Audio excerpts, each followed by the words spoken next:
Bonsoir. Je suis défunt, le dauphin.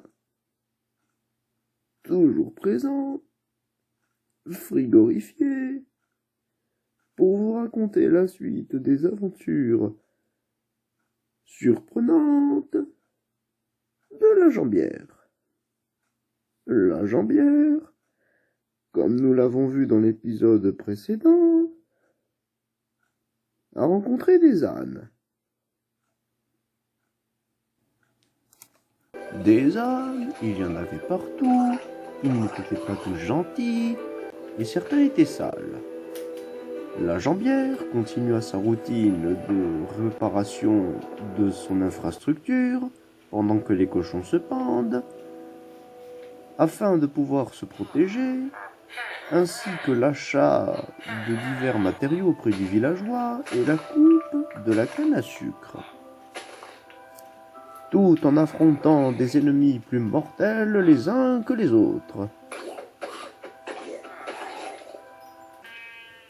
À un moment donné, la jambière en eut assez de la bêtise de ces animaux et décida alors de leur apporter la sainte et divine lumière.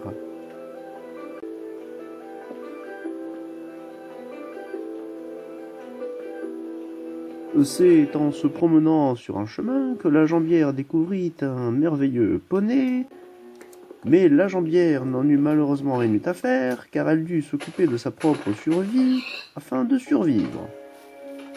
Puis la jambière décida de dormir afin de se reposer pour découper la canne à sucre afin d'être sucrée contre le sel. Elle disa notamment bonjour quotidiennement à son merveilleux poney sauvage, afin de le remercier d'être ponéifiquement présent. La jambière, après avoir effectué la danse merveilleuse du poney merveilleux, décida d'empiler merveilleusement l'empilement merveilleux pour le poney merveilleux. Vous l'aurez peut-être remarqué depuis quelques épisodes, mais la jambière était en train de mourir. Elle était affamée et n'avait plus que 3 cœurs. C'était en effet une habile manœuvre pour débloquer le succès estomac d'acier, et désormais, libérée de ce succès, pouvait manger ce qu'elle voulait.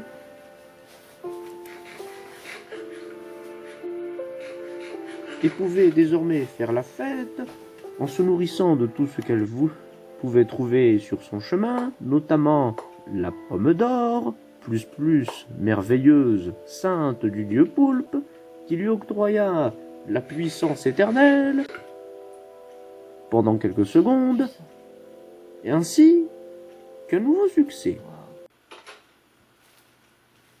C'est après avoir roupillé que la jambière décida d'aménager somptueusement son habitat, en y intégrant un point d'eau, autrement dit un chaudron, ainsi qu'une enclume.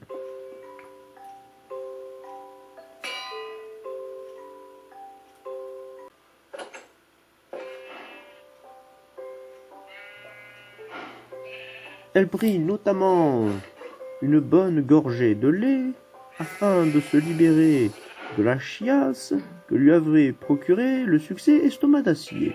Elle remercia naturellement chaleureusement les vaches de ce bon lait dont elle avait procuré notre héroïne et dont elle en avait libéré les intestins. La jambière reçut de nouveau le fabuleux succès et au passage un mignon petit veau. Regardez tous les succès que la jambière est en train de posséder.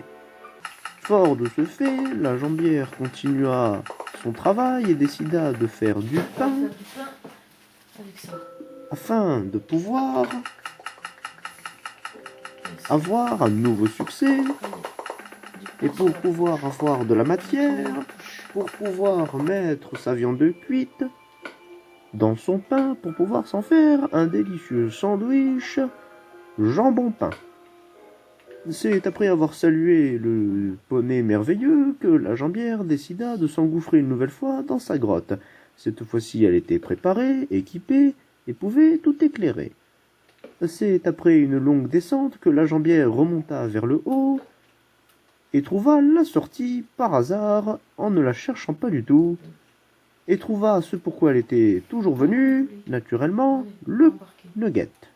Le nugget sur pattes, la jambière le ramena et l'enferma afin de le protéger de la colère, de la frustration. C'est après une chute mortelle que la jambière décida de manger son entrecôte afin de débloquer son merveilleux succès l'entrecôte, autrement dit côte de porc, et la jambière dodo.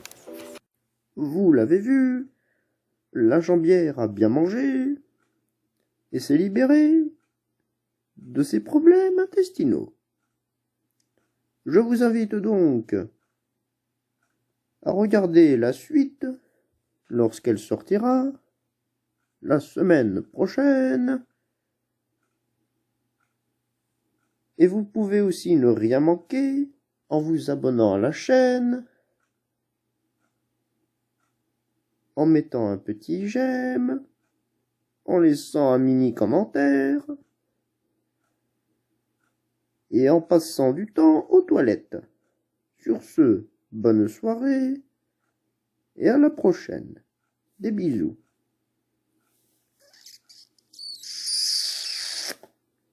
J'ai froid.